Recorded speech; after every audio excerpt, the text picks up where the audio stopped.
Kabanata. Ang talinghaga tungkol sa manghahasik. Muling nagturo si Jesus sa tabi ng lawa ng Galilea, at dahil sa dami ng taong nakapalibot sa kanya, sumakay siya sa isang bangka at doon umupo, habang ang mga tao na may nasa dalampasigan. Marami siyang itinuro sa kanila sa pamamagitan ng mga talinghaga. Sinabi niya, "Makinig kayo, may isang magsasakang naghasik ng binhi. Sa kanyang paghahasik, may mga binhing nahulog sa tabi ng daan. Dumating ang mga ibon at tinuka ang mga binhing iyon. May mga binhi namang nahulog sa mabatong lugar, kung saan walang gaanong lupa. Mabilis na tumubo ang binhi dahil mababaw ang lupa. Ngunit natuyo rin ito nang masikatan ng araw, at dahil hindi malalim ang ugat, namatay ito. May mga binhi namang nahulog sa lupang may matitinik na damo. Lumago ang mga damo at natakpan ang mga tumubong binhi, kaya hindi namunga. Ang iba na may nahulog sa mabuting lupa. Tumubo at lumago ang mga ito at namunga. Ang iba'y katamtaman lang ang bunga. Ang iba'y marami, at ang iba na may napakarami." Pagkatapos sinabi ni Jesus, "Kayong mga nakikinig, dapat nyo itong pag-isipan. Ang layunin ng mga talinghaga." Nang nakauwi na ang mga tao, tinanong siya ng 12 apostol at ng iba pang mga tagasunod niya kung ano ang kahulugan ng talinghagang iyon. Sinabi ni Jesus sa kanila, "Ipinagkaloob sa inyo na malaman ang mga lihim tungkol sa paghahari ng Diyos.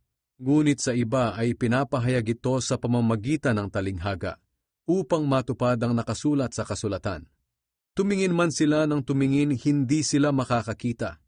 Makinig man sila ng makinig, hindi sila makakaunawa. Dahil kung makakaunawa sila, magsisisi sila sa kanilang kasalanan at patatawarin sila ng Diyos." Ang kahulugan ng talinghaga tungkol sa manghahasik. Pagkatapos, sinabi ni Jesus sa kanila, "Kung hindi ninyo nauunawaan ang talinghaga na ito, paano ninyo mauunawaan ang iba ko pang mga talinghaga? Ang inihahasik ng manghahasik ay ang salita ng Diyos. Ang tabi ng daan kung saan nahulog ang ilang binhi ay ang mga taong nakinig sa salita ng Diyos. Ngunit dumating agad si Satanas at inagaw ang salita ng Diyos na narinig nila. Ang mabatong lugar kung saan nahulog ang ibang binhi ay ang mga taong nakinig sa salita ng Diyos at masaya itong tinanggap kaagad. Ngunit hindi taimtim sa puso ang pagtanggap nila. Kaya hindi tumatagal ang kanilang pananampalataya. Pagdating ng kahirapan o pag-uusig, dahil sa salita ng Diyos na tinanggap nila, tumatalikod sila kaagad sa kanilang pananampalataya. Ang lupang may matitinik na damo, kung saan nahulog ang iba pang binhi, ay ang mga taong nakinig sa salita ng Diyos. Ngunit dahil sa alalahanin dito sa mundo, paghahangad na yumaman, at paghahabol sa marami pang mga bagay, nakakalimutan nila ang salita ng Diyos, kaya hindi namumunga ang salita sa kanilang buhay. Ngunit ang mabuting lupa na hinasikan ng binhi ay ang mga taong nakikinig ng salita ng Diyos at tumanggap nito. Kaya namumunga ito sa kanilang buhay. Ang iba'y katamtaman lang ang bunga, ang iba'y marami, at ang iba na may napakarami. Ang talinghaga tungkol sa ilaw. Sinabi pa ni Jesus sa kanila, "Walang taong nagsindi ng ilaw at pagkatapos ay tatakpan ng takalan o ilalagay sa ilalim ng higaan. Sa halip inilalagay ang ilaw sa patungan. Ganoon din naman walang nakatagong hindi malalantad at walang lihim na hindi mabubunyag. Kayong mga nakikinig, dapat nyo itong pag-isipan." Sinabi pa niya, "Makinig kayong mabuti sa sinasabi ko. Bibigyan kayo ng Diyos ng pangunawa ayon sa inyong pakikinig, at dadagdagan pa niya ito. Sapagkat ang taong sumusunod sa narinig niyang katotohanan ay bibigyan pa ng pangunawa.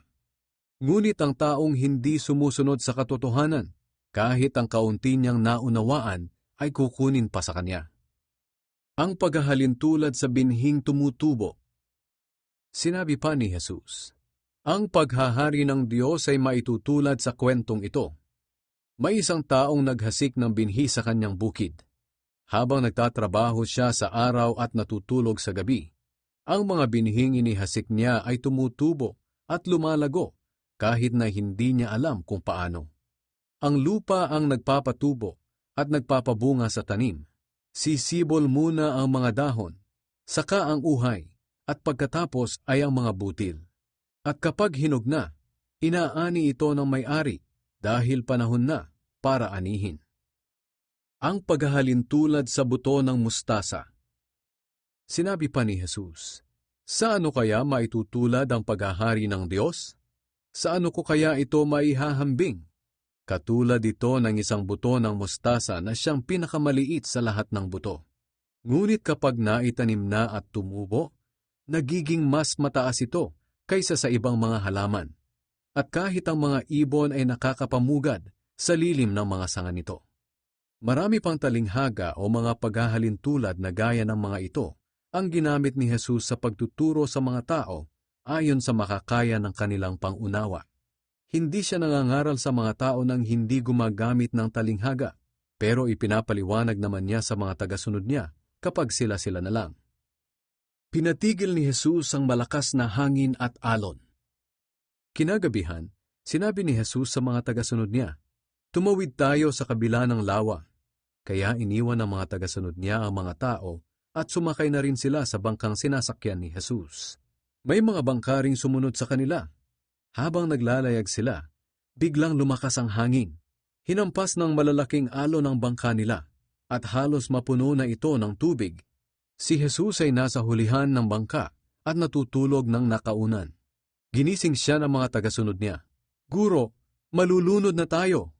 Baliwala lang ba ito sa inyo?" Kaya bumangon si Jesus at pinatigil ang hangin at mga alon. Sinabi niya, "Tigil, kumalma kayo." Tumigil nga ang hangin at kumalma ang dagat. Tinanong niya ang mga tagasunod niya, "Bakit kayo natatakot?